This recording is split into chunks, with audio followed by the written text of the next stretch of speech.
کہ ایک مسجد کے تاسیس کے حوالے سے اور اس کے افتتاح کے حوالے سے آپ اور ہم اکٹھے ہیں۔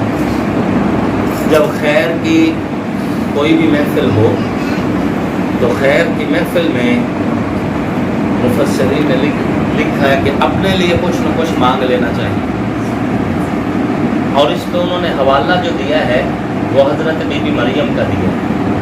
حضرت بی بی مریم سلام اللہ علیہا بچی تھی، بالکل چھوٹی، اور ان کو جو ہے حضرت زکریا علیہ الصلوۃ والتسلیم جو ہے انہوں نے اس عبادت خانے میں قید میں ڈالا۔ قید تو نہیں تھی، مطلب ہے اس لیے اندر بند کر دیا کیونکہ خود شکار کے لیے جانا تھا، تو یہ چھوٹی بچی ہے، جنگل کا ماحول ہے، اگر باہر نکلے گی تو کوئی جانور نقصان نہ دے، تو بالکل چھوٹی سی بچی تھی اس وقت۔ جب حضرت زکریا علیہ الصلوۃ والتسلیم واپس لوٹے تو دیکھا کنڈی تو باہر سے لگی ہوئی تھی، جب کھولی اندر دیکھا تو حضرت بی بی مریم جو ہے تازہ تازہ پھل کھا رہی تھی، اور بے موسم پھل، یعنی سردیوں میں اگر ماحول تھا تو گرمیوں کے پھل تھے، اگر گرمی کا ماحول تھا تو سردی کے پھل تھے۔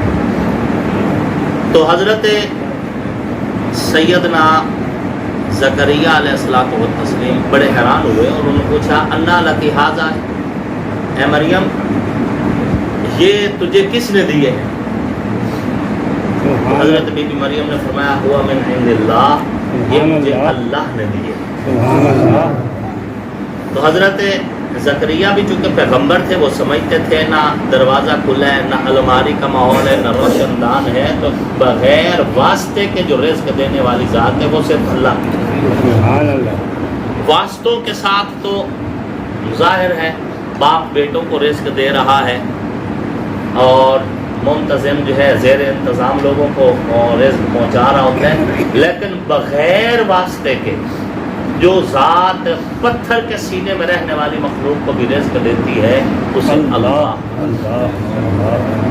داتا بھی وہ ہے، مشکل کشا بھی وہ ہے، حاجت روا بھی وہ ہے، بگڑی بنانے والا بھی وہ ہے، بیٹے دینے والا بھی وہ ہے، بیٹیاں دینے والا بھی وہ ہے، چاہے تو کسی کے لیے رزق کے انبار لگا دے، چاہے تو کسی کو لقمے کو ترسا دے، چاہے تو باپ سے بیٹے کو جدا کر کنویں میں ڈال دے، چاہے کنویں سے نکال کے مصر کے بازاروں میں اس کی بولی لگوا دے، پھر مصر کے بازاروں میں بکتے ہوئے یوسف کو اللہ اسی مصر کا بادشاہ بنا دے۔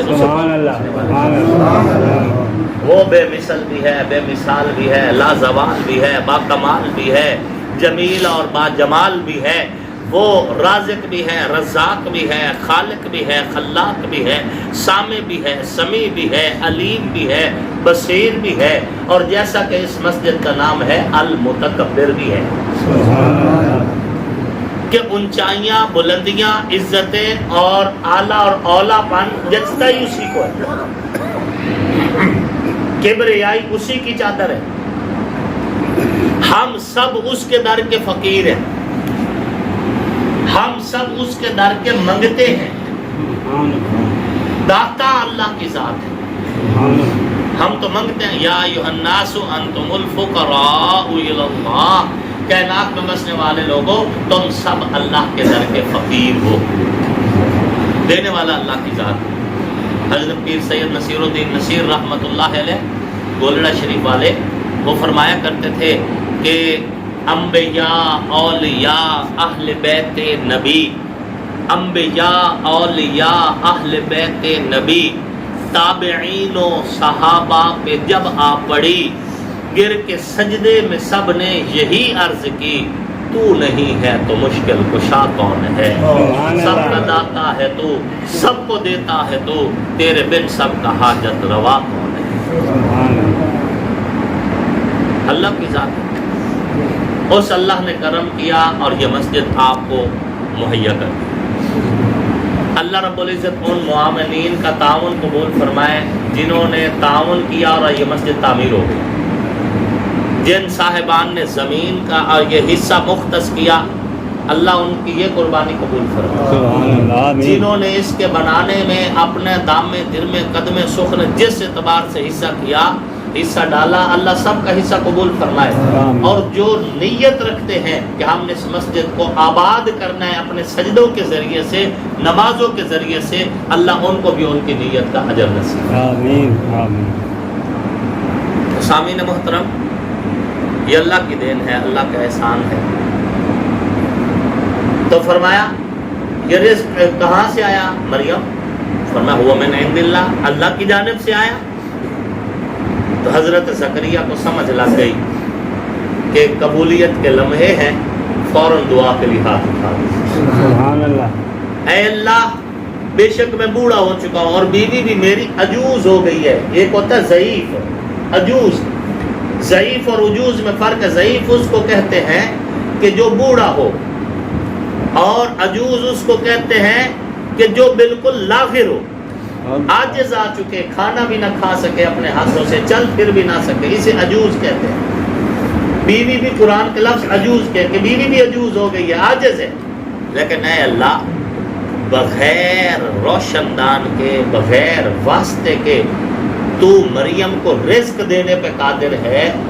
پھر میرے پاس تو واسطہ بھی ہے، اگرچہ ضعیف ہے، بوڑھی ہے، لیکن عورت تو ہے، مجھے بیٹا دے دے اس میں سے. اللہ رب العزت نے دعا قبول کی اور اولاد نصیب فرمائی.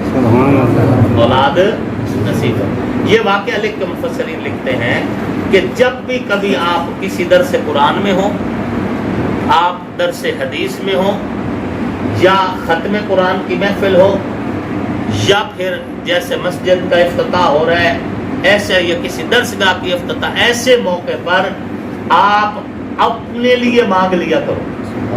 حوالہ حضرت زکریا کا دیتے ہیں کہ جیسے انہوں نے دیکھا کہ اللہ کی طرف سے فضل ہوا اور رزق نازل ہوا تو فوراً اپنے لیے دعا مانگ لی.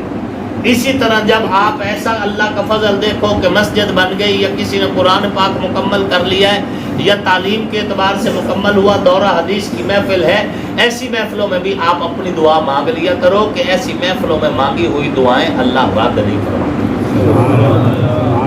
میں مبارکباد دیتا ہوں آپ سب کو، بابا نواز صاحب کو، اور جو ہے پورے اہل علاقہ کے جتنے آپ تمام احباب ہمارے بزرگ بیٹھے ہیں، بھائی بیٹھے ہیں، دوست ہمارے بیٹھے ہیں. اللہ آپ کو یہ مسجد مبارک فرمائے، اور اس مسجد کو آباد کرنا اب آپ کی ذمہ داری ہے.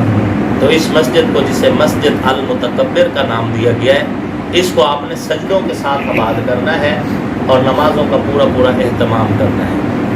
باقی جیسا کہ مولانا قاری سلطان مدنی صاحب فرما رہے تھے کہ ان دوستوں کو بتا دیں، الیکشن کا منشور تو ہمارا آپ کے سامنے ہے کہ اللہ کو عبادت سے راضی کرنا ہے، رسول اللہ صلی اللہ علیہ وآلہ وسلم کو اطاعت سے راضی کرنا ہے، اور مخلوق خدا کو خدمت سے راضی کرنا ہے. یہاں مسجد میں ہم بیٹھتے ہیں تو اللہ کی عبادت ہو رہی ہے، نمازیں پڑھتے ہیں تو رسول اللہ کی اطاعت ہو رہی ہے.